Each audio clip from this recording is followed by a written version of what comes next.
بسم اللہ الرحمن الرحیم۔ دوستو، آج کی اس ویڈیو میں ہم نبی کریم صلی اللہ علیہ وسلم کے ان معجزات کا تفصیلی تذکرہ کریں گے جو نہ صرف حلیمہ سعدیہ رضی اللہ تعالیٰ عنہا نے اپنی آنکھوں سے ملاحظہ فرمائے بلکہ باقی لوگوں نے بھی آپ صلی اللہ علیہ وسلم کے ان معجزات اور برکات کا نظارہ کیا جو اللہ تعالیٰ نے حلیمہ سعدیہ رضی اللہ تعالیٰ عنہا کے گھرانے پر نازل فرمائے۔ پیارے دوستو، یاد رہے کہ اس زمانے میں عرب کا دستور یہ تھا کہ جب ان کے ہاں کوئی بچہ پیدا ہوتا تو وہ دیہات سے آنے والی دائیوں کے حوالے کر دیتے تھے تاکہ دیہات میں بچے کی نشو و نما بہتر ہو اور وہ خالص عربی زبان سیکھ سکیں۔ دائیوں کا قافلہ مکہ میں داخل ہوا۔ انہوں نے ان گھروں کی تلاش شروع کی جن میں بچے پیدا ہوئے تھے۔ اس طرح بہت سی دائیاں حضرت جناب عبد المطلب کے گھر بھی آئیں۔ نبی کریم صلی اللہ علیہ وسلم کو دیکھا، لیکن جب انہیں معلوم ہوا کہ یہ بچہ تو یتیم پیدا ہوا ہے تو اس خیال سے چھوڑ کر آگے بڑھ گئی کہ یتیم بچے کے گھرانے سے انہیں کیا ملے گا۔ اس طرح دائیاں آتی رہیں اور جاتی رہیں، کسی نے آپ کو دودھ پلانا منظور نہ کیا، اور کرتی بھی کیسے؟ یہ سعادت تو حضرت حلیمہ سعدیہ رضی اللہ تعالیٰ عنہا کے حصے میں آنی تھی۔ جب حلیمہ سعدیہ رضی اللہ تعالیٰ عنہا مکہ پہنچی تو انہیں معلوم ہوا کہ سب عورتوں کو کوئی نہ کوئی بچہ مل گیا اور اب وہی بنا بچے کے رہ گئی ہیں۔ اب کوئی بچہ باقی نہیں بچا۔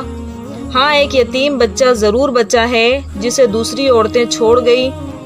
حلیمہ سعدیہ رضی اللہ تعالیٰ عنہا نے اپنے شوہر عبداللہ ابن حارث سے کہا، خدا کی قسم مجھے یہ بات بہت ناگوار گزری ہے کہ میں بچے کے بغیر جاؤں، دوسری سب عورتیں بچے لے کر جائیں یا مجھے تانے دیں، اس لیے کیوں نہ ہم اسی یتیم بچے کو لیں۔ حضرت عبداللہ ابن حارث بولے، کوئی حرج نہیں، ہو سکتا ہے کہ اللہ تعالیٰ ہمیں اس بچے کے ذریعے خیر و برکت عطا فرما دے۔ چنانچہ حضرت حلیمہ سعدیہ رضی اللہ تعالیٰ عنہا حضرت عبد المطلب کے گھر گئی۔ جناب عبد المطلب اور حضرت آمنہ رضی اللہ تعالیٰ عنہا نے انہیں خوش آمدید کہا۔ پھر حضرت آمنہ رضی اللہ تعالیٰ عنہا انہیں بچے کے پاس لے گئی۔ آپ اس وقت ایک اونی چادر میں لپٹے ہوئے تھے۔ وہ چادر سفید رنگ کی تھی۔ آپ کے نیچے ایک سبز رنگ کا ریشمی کپڑا تھا۔ آپ سیدھے لیٹے ہوئے تھے۔ آپ کی سانس کی آواز کے ساتھ مشک کی خوشبو نکل کر پھیل رہی تھی۔ حضرت حلیمہ سعدیہ رضی اللہ تعالیٰ عنہا آپ کے حسن و جمال کو دیکھ کر حیرت زدہ رہ گئی۔ آپ اس وقت سوئے ہوئے تھے۔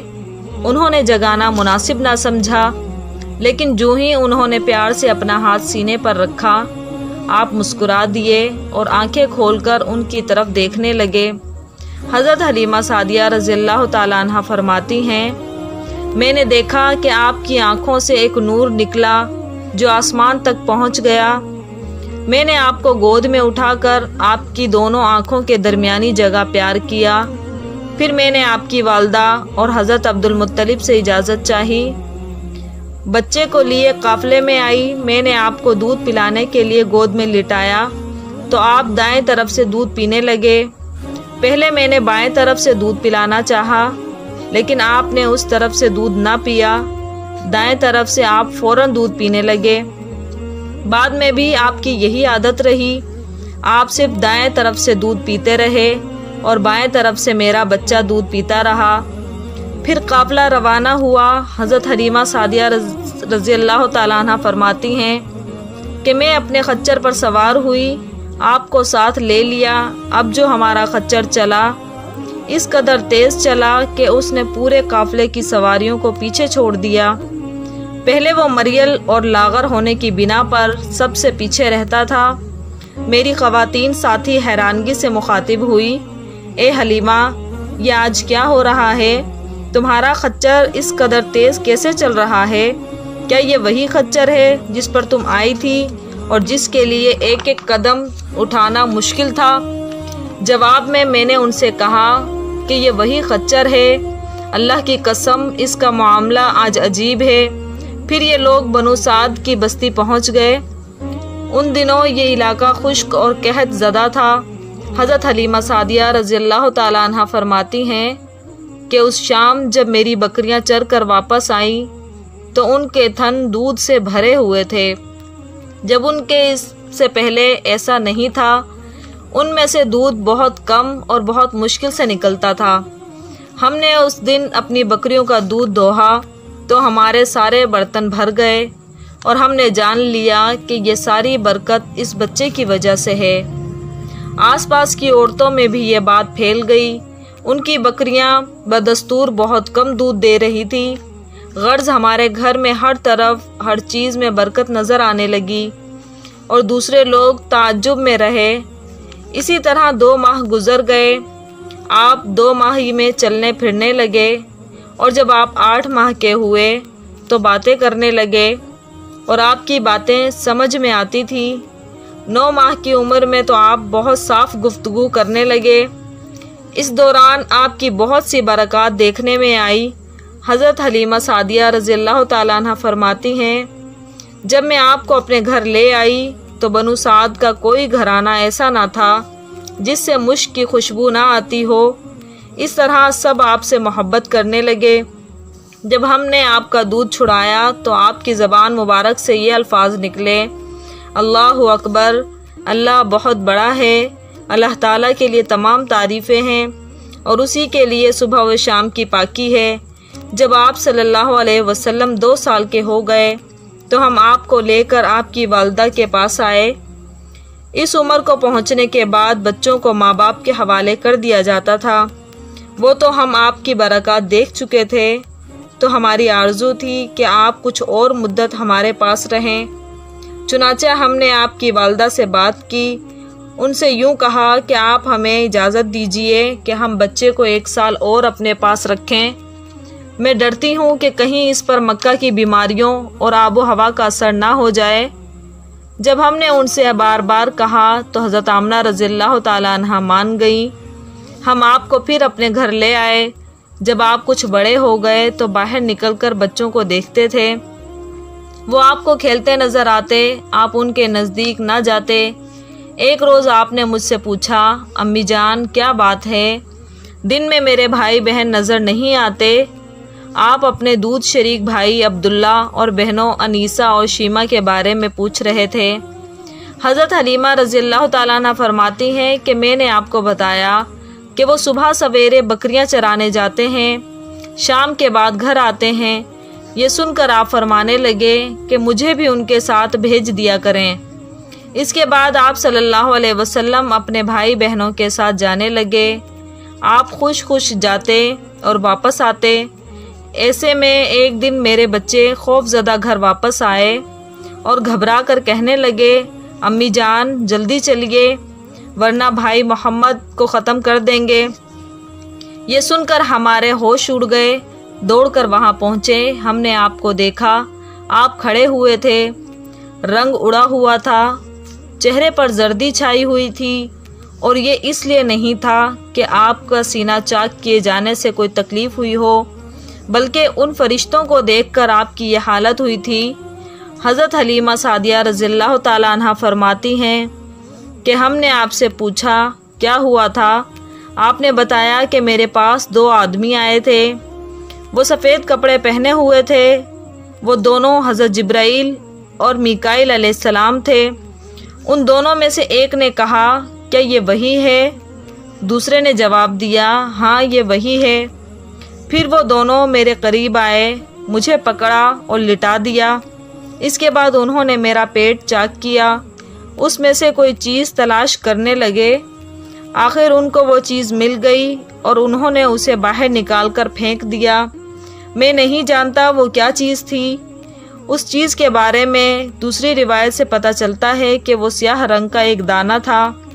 یہ انسان کے جسم میں شیطان کا گھر ہوتا ہے اور شیطان انسان کے بدن میں یہیں سے اثر ڈالتا ہے۔ حضرت حلیمہ رضی اللہ تعالیٰ عنہ فرماتی ہیں کہ پھر ہم آپ کو گھر لے آئے۔ اس وقت میرے شوہر نے مجھ سے کہا مجھے ڈر ہے کہ کہیں اس بچے کو کوئی نقصان نہ پہنچ جائے، اس لیے اس کو اس کے گھر والوں کے پاس پہنچا دو۔ میں نے کہا ٹھیک ہے۔ پھر ہم آپ کو لے کر مکہ کی طرف روانہ ہوئے۔ جب ہم مکہ کے بالائی علاقے میں پہنچے تو آپ اچانک غائب ہو گئے۔ میں حواس باختہ ہو گئی۔ حضرت حلیمہ رضی اللہ تعالیٰ عنہ فرماتی ہیں کہ میں پریشانی کی حالت میں مکہ پہنچی۔ آپ صلی اللہ علیہ وسلم کے دادا عبد المطلب کے پاس پہنچ کر میں نے کہا، میں آج رات محمد کو لے کر آ رہی تھی۔ جب میں بالائی علاقے پہنچی تو وہ اچانک کہیں غائب ہو گئے۔ اب خدا کی قسم میں نہیں جانتی وہ کہاں ہیں۔ حضرت عبد المطلب یہ سن کر فوراً کعبہ کے پاس کھڑے ہو گئے۔ انہوں نے آپ کے مل جانے کی دعا کی، پھر آپ کی تلاش میں روانہ ہوئے۔ ان کے ساتھ ورقہ بن نوفل بھی تھے۔ غرض دونوں تلاش کرتے کرتے تہامہ کی وادی میں پہنچ گئے۔ ایک درخت کے نیچے انہیں ایک لڑکا نظر آیا۔ اس درخت کی شاخیں بہت گھنی تھی۔ حضرت عبد المطلب نے پوچھا، اے لڑکے تم کون ہو؟ حضور صلی اللہ علیہ وسلم اس وقت تک قد نکال چکے تھے، اس لیے حضرت عبد المطلب پہچان نہ سکے۔ آپ کا قد تیزی سے بڑھ رہا تھا۔ آپ نے جواب میں فرمایا، میں محمد بن عبداللہ بن عبد المطلب ہوں۔ یہ سن کر حضرت عبد المطلب بولے، تم پر میری جان قربان، میں ہی تمہارا دادا عبد المطلب ہوں۔ پھر انہوں نے آپ کو اٹھا کر سینے سے لگایا اور رونے لگے۔ آپ کو گھوڑے پر اپنے آگے بٹھایا اور مکہ کی طرف چلے۔ گھر آ کر انہوں نے بکریاں اور گائے ذبح کی اور مکہ والوں کی دعوت کی، اور آپ کے مل جانے کے بعد حضرت حلیمہ رضی اللہ تعالیٰ عنہ حضرت آمنہ رضی اللہ تعالیٰ عنہ کے پاس آئی تو انہوں نے پوچھا، حلیمہ اب آپ بچے کو کیوں لے آئی؟ آپ کی تو خواہش تھی کہ یہ ابھی آپ کے پاس اور رہے۔ انہوں نے جواب دیا، یہ آپ بڑے ہو گئے ہیں اور اللہ کی قسم اب میں اپنی پوری ذمہ داری ادا کر چکی ہوں۔ میں اب خوف محسوس کرتی ہوں کہ کہیں انہیں کوئی حادثہ نہ پیش آ جائے، لہٰذا انہیں آپ کے سپرد کرتی ہوں۔ حضرت آمنہ رضی اللہ تعالیٰ عنہا کو یہ جواب سن کر حیرت ہوئی۔ بولی، مجھے سچ سچ بتاؤ ماجرا کیا ہے؟ تب انہوں نے سارا حال سنایا۔ حلیمہ رضی اللہ تعالیٰ عنہا نے دراصل کئی عجیب و غریب واقعات دیکھے تھے۔ ان واقعات کی وجہ سے وہ بہت پریشان ہو گئی تھی۔ پھر سینہ مبارک چاک کرنے والا واقعہ پیش آیا تو وہ آپ کو فوری طور پر واپس کرنے پر مجبور ہوئی۔ حضرت حلیمہ رضی اللہ تعالیٰ عنہا نے حضرت آمنہ رضی اللہ تعالیٰ عنہ کو چند مزید واقعات بھی بتائے، جن کا تذکرہ ہماری آئندہ آنے والی ویڈیوز میں کریں گے انشاءاللہ۔ پیارے دوستو، نبی کریم صلی اللہ علیہ وسلم کو اللہ تعالیٰ نے ایسی برکات عطا فرمائی تھی کہ جہاں جہاں آپ صلی اللہ علیہ وسلم کے قدم جاتے، وہاں وہاں برکات کا ایسا نزول ہوتا تھا کہ دیکھنے والا بھی پریشان ہو جاتا تھا۔ سبحان اللہ، یہ سب اللہ تعالیٰ کی قدرت اور اللہ رب العزت ہی کی برکات کے ثمرات ہیں۔ پیارے دوستو، ہم امید کرتے ہیں کہ آپ کو ویڈیو اچھی لگی ہوگی۔ مزید ایسی معلوماتی ویڈیوز دیکھنے کے لیے ہمارے چینل کو لائک اور سبسکرائب ضرور کیجیے گا۔ اللہ حافظ۔